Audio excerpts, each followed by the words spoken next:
Zangoak bero dira, lasterkariak motibatuak.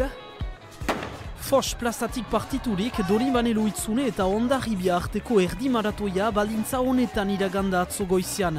Zeru lainotsua baina euririk ez, eta 3.800 parte hartzaile errekorra gainditua.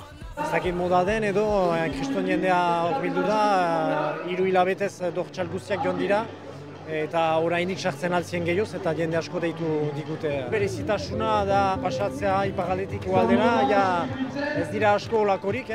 Orotara, 21 kilometro itxas bazterrean, erlaitzako bideak eskaintzen duen bista paregabea gozatuz.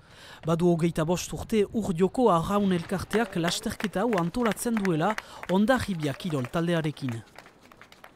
Moi j'ai beaucoup de collègues qui me l'ont conseillé parce que c'est un très beau parcours. Les encouragements qu'on a tout au long de la course, le circuit est très beau, donc voilà. Je reviens chaque année, je reviendrai je pense l'année prochaine.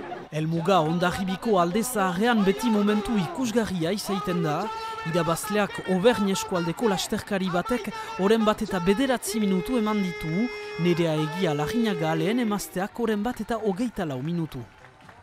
Zer egiten du irabaztea? Irabazleak gaur siesta pentsatzen dut. Bidea oso polita da.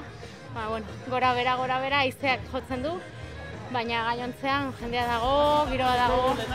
Kirola eta elkartasuna, Urdioko elkarteak etekinen parte bat integrazio batzordeari eskainiko dio.